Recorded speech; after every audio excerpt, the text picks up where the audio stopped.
3, 2, 1, no ar.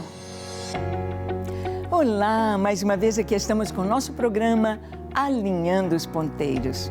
Isto mesmo, vidas alinhadas com Deus, vidas alinhadas com a Palavra de Deus. E nós vamos percebendo este alinhamento tão maravilhoso do passado, das profecias do Antigo Testamento, com seu cumprimento no novo nascimento, no Novo Testamento, na vida de Jesus. Isso mesmo. E nós sabemos que tudo que está profetizado ali, tanto no Antigo quanto no Novo, tem se cumprido e se cumprirá. O nascimento de Jesus no mundo foi assim. Ele foi totalmente profetizado em detalhes, detalhes que não poderiam ser copiados, forjados. Nós vamos ver isto. No programa de hoje, o nascimento de Jesus no mundo. Como foi? Que detalhes se cumpriram? Que importância tem tudo isto para a nossa vida hoje? Que importância tem tudo isto na história da humanidade? Vamos ver? Deixe o seu coração aberto para ouvir Deus. O Espírito Santo vai falar com você. O programa Alinhando os Ponteiros já começou.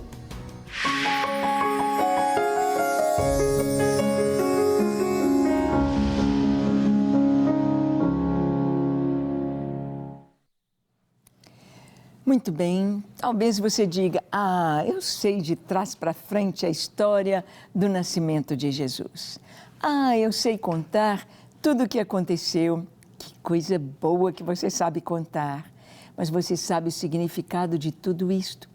Você sabe que matematicamente é impossível que uma pessoa possa cumprir, vamos dizer, 10 profecias, que dirá cerca de 300 profecias a respeito do Messias no Antigo Testamento e que se concretizaram em Yeshua, em Jesus de Nazaré, no novo nascimento, no seu nascimento há 2000 anos atrás.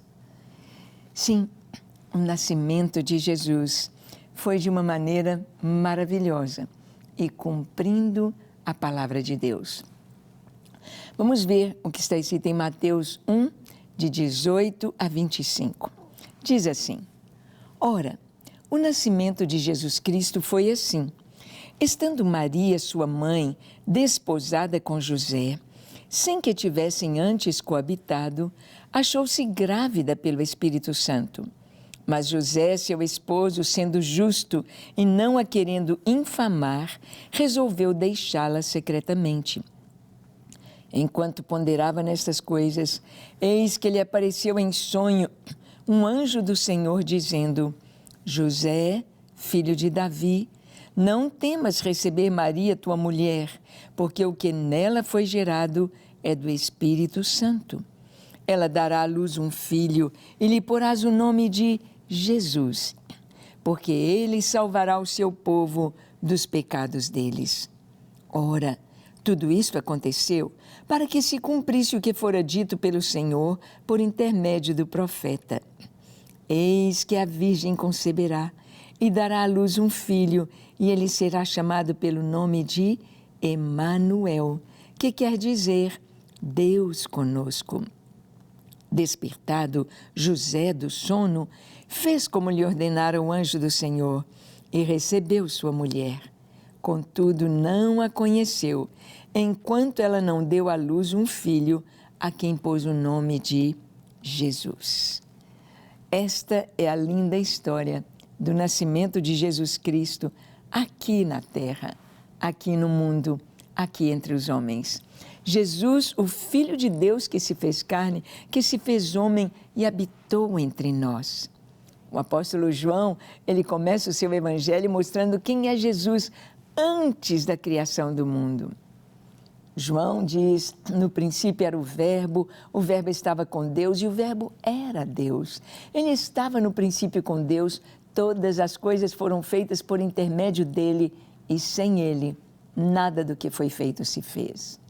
E o Verbo se fez carne e habitou entre nós. E vimos a sua glória, glória como do unigênito do Pai. Assim João o descreve. Antes da fundação do mundo, pois ele é Deus e ele participou de toda a criação, de toda a natureza. Mas, no devido tempo, no tempo dado por Deus, há 2000 anos atrás, nós vamos encontrar Deus enviando o seu Filho ao mundo. No tempo que talvez as pessoas pensassem, puxa vida, Israel ou a Judéia ali estava debaixo do domínio romano. Tanta opressão, tantos impostos cobrados, tanta maldade, tanta, podemos dizer assim, injustiça acontecendo com o povo. E Jesus veio ao mundo neste tempo. Como ele iria sobressair? Como ele iria anunciar ao mundo a sua vinda e o seu propósito? Bem, teria de começar com o seu nascimento. Maria, sua mãe, ou Miriam, estava desposada de José. E antes que tivessem coabitado, antes da sua lua de mel, antes da oficialização do casamento numa cerimônia, ela achou-se grávida do Espírito Santo. Nós já vimos como o anjo Gabriel anunciou a ela, Maria, porque tudo que Deus vai fazer aqui na terra, preste atenção, para que Ele possa nos usar, é preciso ter a nossa permissão. A única coisa que eu tenho e que você tem, que Deus nos deu e Ele não toma mais de ninguém, é a única coisa que possuímos, é a nossa vontade, o nosso livre arbítrio. Deus não vai usar você se você não quiser. Deus não vai te dar aquilo que você não quer receber. Então, o Senhor pergunta a Maria e ela diz, eis aqui a serva do Senhor, cumpra-se em mim conforme a sua palavra. E agora o Senhor vai com o anjo a José, porque José soube que Maria está grávida, a barriguinha crescendo, Maria está grávida. Não era filho dele. Maria traiu José. Maria, aquela menina tão pura, aquela menina tão obediente. E José pensa o que fazer e ele resolveu deixá-la secretamente. Essa atitude dele, ele estaria dizendo para o povo da sua época que ele era um covarde, que ele engravidou Maria e ele fugiu, ele a deixou só, ele levaria a culpa sobre si, ele seria um covarde, mas ela ficaria protegida pela sociedade. Mas então, nós conhecemos a história. O anjo foi até José e em sonho o anjo disse, não temas receber Maria como sua esposa, porque o que nela foi gerado é do Espírito Santo. E esse menino, o nome dele será Jesus, porque ele salvará o mundo dos pecados dele. E o nome profetizado de Jesus também seria Emanuel, que quer dizer Deus conosco. Deus conosco. Isso é tão singular, isso é tão importante, isso é tão real, porque o profeta Jeremias, no capítulo 31 do seu livro, profetizou a respeito da nova aliança de Deus conosco. E ele diz que na nova aliança todos nós seríamos ensinados por Deus. Ou seja, para que fôssemos ensinados por Deus, Deus deveria descer até a terra. E como Deus haveria de se manifestar e como Deus haveria de estar entre nós, entre os homens, ser ouvido, ser crido, ele precisaria se tornar um ser humano. E Deus enviou o seu Filho. Deus enviou Jesus para cumprir todo este propósito e não somente para vir e ensinar e trazer a nova aliança, mas ele seria também o Cordeiro de Deus. O Cordeiro de Deus que tira o pecado do mundo. Nós vamos ver que o nascimento de Jesus foi algo tão maravilhoso que os anjos anunciaram o nascimento do Messias. Nós vamos ver aqui os anjos e os pastores lá no campo de Belém. Está escrito em Lucas 2, de 8 a 12, assim: Havia naquela mesma região pastores que viviam no campo e guardavam o seu rebanho durante as vigílias da noite. E um anjo do Senhor desceu onde eles estavam, e a glória do Senhor brilhou ao redor deles, e ficaram tomados de grande temor. O anjo, porém, lhes disse: Não temais, eis aqui vos trago boa nova, que será para todo o povo de grande alegria. É que hoje vos nasceu, na cidade de Davi, o Salvador, que é Cristo Senhor. Isto vos servirá de sinal. Encontrareis a criança envolta em faixas e deitada em manjedoura. Bem, céus e terra, participando deste cronograma de Deus maravilhoso. Céus e terra, testemunhas do nascimento de Jesus, da vinda de Jesus ao mundo. Anjo fala com Maria, anjo fala com José, anjos falam com os pastores. Trazem a notícia, nasceu, a notícia de grande alegria, nasceu hoje o Salvador, que é Cristo Senhor, nasceu em Belém de Judá. E houve então um coral de anjos. O anjo disse: Este é o sinal, encontrareis a criança envolta em panos, deitada numa manjedoura. E o coral vem em Lucas 2, 13 e 14, e subitamente apareceu com um anjo uma multidão da milícia celestial, louvando a Deus e dizendo: Glória a Deus nas maiores alturas e paz na terra entre os homens, a quem Ele quer bem. Você gosta de ouvir um coral? Ai, que coisa linda! Um coral bem ensaiado, um coral harmonioso de homens, vozes masculinas, de homens e mulheres, vozes humanas. Que harmonia, que lindo! Agora imagina um coral de anjos. Não 200 vozes, nem 1000 vozes, mas milhares de milhares de milhares de vozes. Os anjos cantando. Vamos ver, então, a divulgação do nascimento de Jesus. Era necessário que todos soubessem, era necessário anunciar. Não tinha internet naquela época, seria um anúncio boca a boca. A nação estava esperando, o povo aguardava o nascimento do Messias.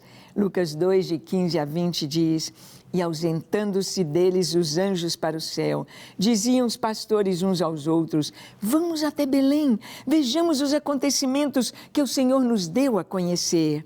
Foram apressadamente e acharam Maria e José e a criança deitada na manjedoura, e vendo-o, divulgaram o que lhes tinha sido dito a respeito do menino. Todos os que ouviram se admiraram das coisas referidas pelos pastores. Maria, porém, guardava todas estas palavras, meditando-as no coração. Voltaram então os pastores, glorificando a Deus por tudo o que tinham ouvido e visto, como lhes fora anunciado. É muito lindo que aqui nos evangelhos nós vamos ver muitas vezes essas duas expressões: ver e ouvir, ouvir e ver. Lá no Apocalipse, quando os céus entram em contato com a terra com os céus, é sempre, João diz, ouvi uma voz, como de grandes, como de muitas águas, e eu vi e ouvi. É muito lindo. Nós percebemos que o Senhor disse que os pastores viram a criança, conforme foi anunciado, nasceu naquela noite, o bebezinho recém-nascido, envolto em panos, deitado em manjedoura. Isto significava que aquele menino seria o Cordeiro de Deus. Eles iriam aguardar, guardar no coração e aguardar os acontecimentos sobre Jesus, descendente de Davi, nascido em Belém, naquela noite memorável, naquela noite em que um anjo anunciou aos pastores e uma multidão da milícia celestial cantou glória a Deus nas alturas e paz na terra aos homens. Céus e terra se unindo num propósito. Céus e terra, os céus desceram à terra para que o Filho de Deus levasse da terra os homens ao céu. Nós vamos ver que os sábios do Oriente, eles vão honrar Jesus. A notícia espalha, mas olha o que aconteceu. Mateus 2, de 1 a 3, a visita dos magos. Tendo Jesus nascido em Belém da Judéia, em dias do rei Herodes, eis que vieram uns magos do Oriente a Jerusalém e perguntavam: onde está o recém-nascido rei dos judeus? Porque vimos a sua estrela no Oriente e viemos para adorá-lo. Tendo ouvido isto, alarmou-se o rei Herodes e com ele toda Jerusalém.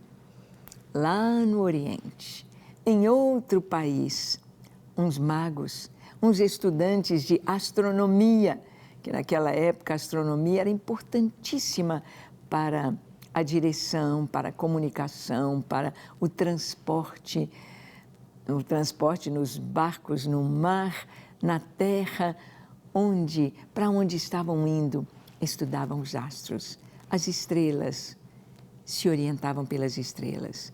Então, o estudo de astronomia não é como hoje. Hoje a gente tem GPS, hoje a gente tem internet, hoje a gente tem tanta coisa que não precisa de olhar para o céu.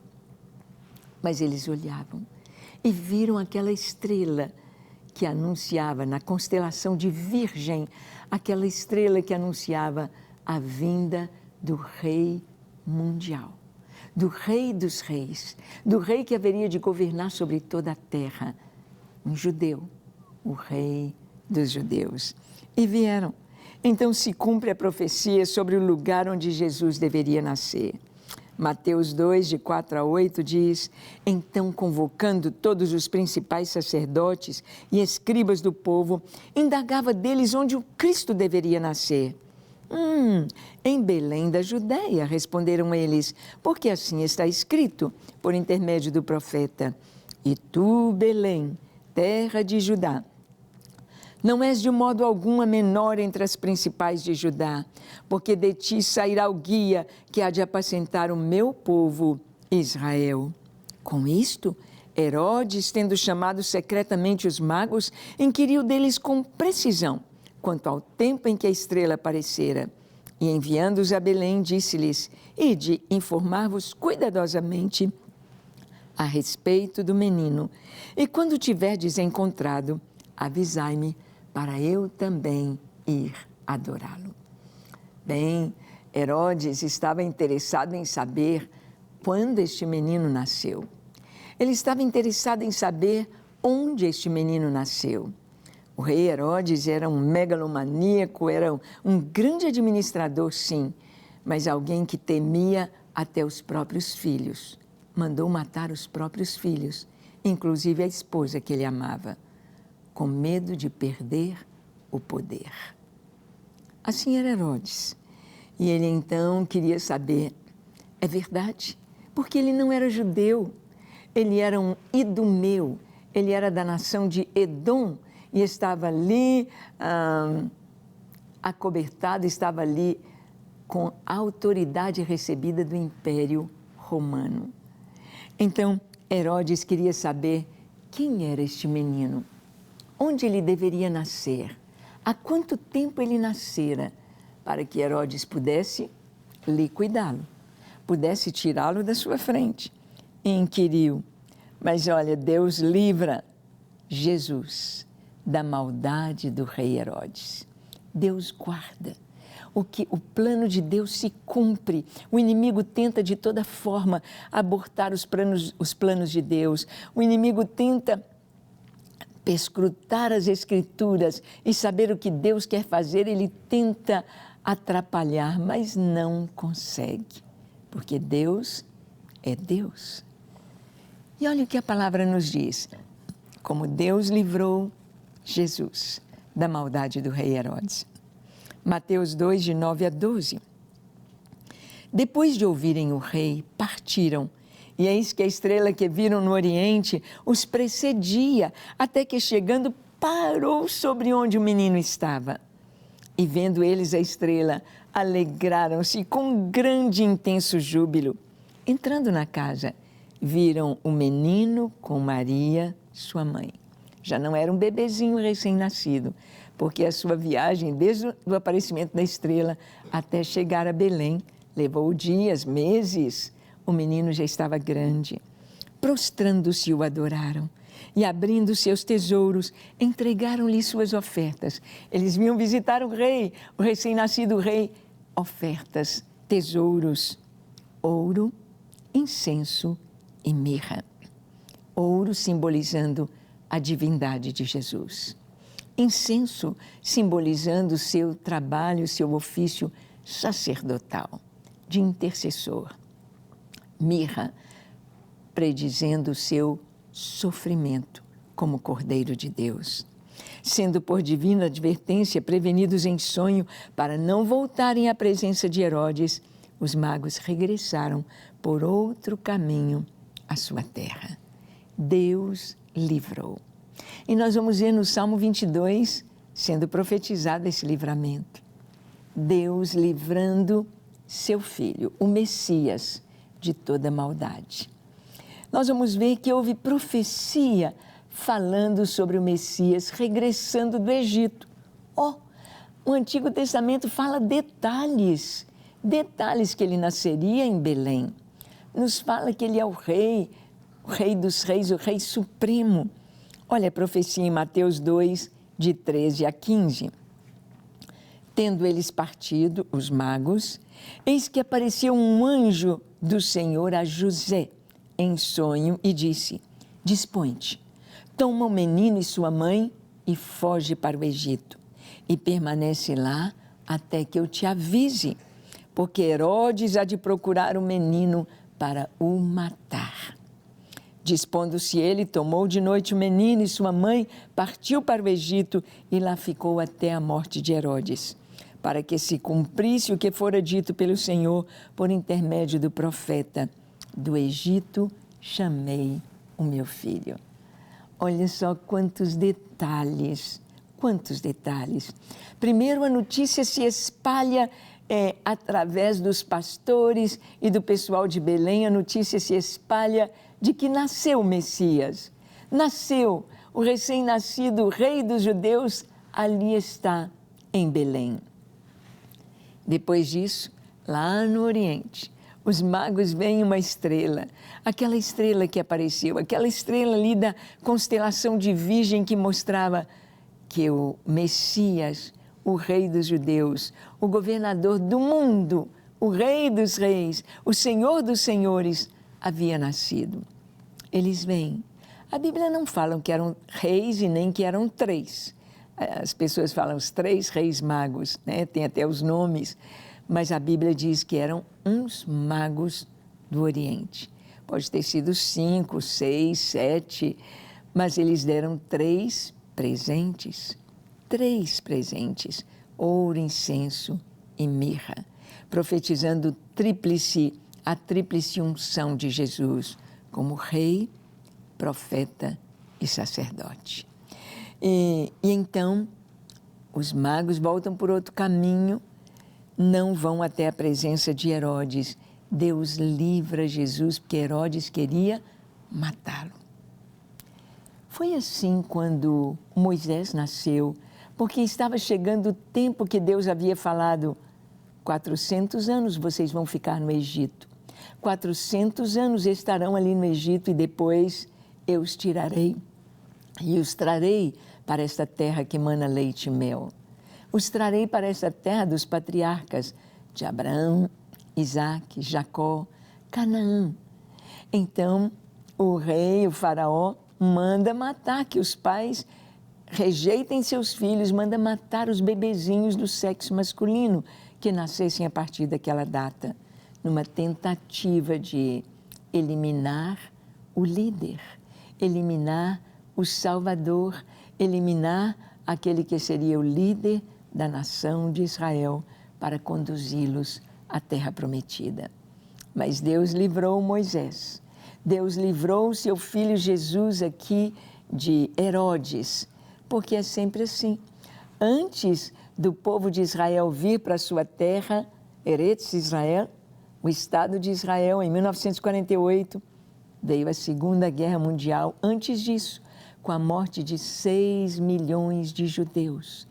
E o que Hitler queria não era matar 6 milhões de judeus, era matar todos os judeus. Hitler, não apenas Hitler, mas Satanás, usando Hitler. Satanás não queria que a nação de Israel voltasse, ele não queria que se cumprisse a palavra de Deus. Por isso, tanto ódio dos judeus, porque a palavra vai se cumprindo e tudo que está escrito vai se cumprir. De uma maneira sobrenatural, Israel volta para a sua terra, preparando o mundo para a vinda de Jesus. E olha, houve choro de Raquel em Belém. Vamos ver o que isso significa. Mateus 2, 16 a 18. Vendo-se iludido pelos magos, enfureceu-se Herodes grandemente e mandou matar todos os meninos de Belém e de todos os seus arredores, de 2 anos para baixo, conforme o tempo do qual com precisão se informara dos magos. Então se cumpriu o que fora dito por intermédio do profeta Jeremias. Ouviu-se um clamor em Ramá, pranto, choro e grande lamento. Era Raquel chorando por seus filhos, inconsolável, porque não mais existem. Por que esta profecia fala Raquel? Você se lembra, Raquel morre no parto de Benjamim, antes de chegar onde estava Isaac, antes de chegar a Hebrom, a Beersheba, para onde Jacó estava indo. E Raquel foi sepultada em Belém. Até hoje, há ali um monumento, o túmulo de Raquel. E aqui a palavra diz, Raquel estava chorando seus filhos. Por que Raquel? Belém. As criancinhas de 2 aninhos para baixo em Belém foram cruelmente mortas. Todos os meninos, porque era o tempo em que nascera Jesus. E Herodes queria matá-lo. Deus livrou o Senhor, dando um sonho a José, mandando-o para o Egito, e depois vai trazê-lo de volta do Egito para cumprir a profecia. Está vendo quantas profecias se cumprem no nascimento de Jesus? Está vendo quão importante foi o nascimento de Jesus? Está vendo que a vinda de Jesus ao mundo era impossível matematicamente que se cumprissem todas as profecias em um só homem? Pela lei da probabilidade da matemática era impossível. Mas pela lei de Deus, pela possibilidade do Senhor, pelo milagre do Senhor, foi possível. E Jesus veio e deu a sua vida por nós. E Jesus nasceu em Belém da Judéia há 2000 anos atrás. Agora, é preciso que ele nasça no seu coração, na sua família. É preciso que ele transforme qualquer estrebaria num palácio. Transforme a sua vida. Vamos orar? Feche os seus olhos, curve a sua fronte. Ore comigo dizendo assim: Senhor Jesus, eu creio que Tu és o Messias prometido. Eu creio que Tu és o Filho de Deus. Eu creio que em Ti todas as profecias foram cumpridas na Tua primeira vinda e se cumprirão as profecias da Tua segunda vinda, quando Tu serás coroado, Rei dos Reis, Senhor dos Senhores. Eu creio em Ti. Eu Te entrego a minha vida e o meu coração, minha família, tudo que eu sou e tudo que eu tenho, eu coloco em Tuas mãos. Recebe-me, ajuda-me a viver só para Ti. Em nome de Jesus eu oro. Amém, amém e amém. Graças a Deus. Como é bom orar. Deus ouve, Ele atende e você nasceu de novo. Sinta a alegria do Senhor.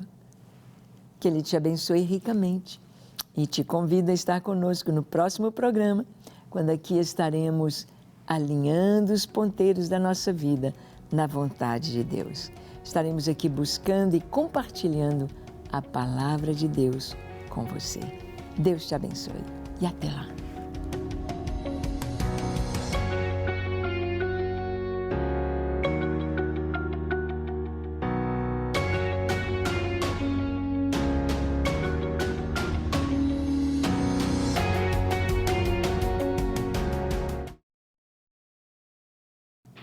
Ok, pastora? Agora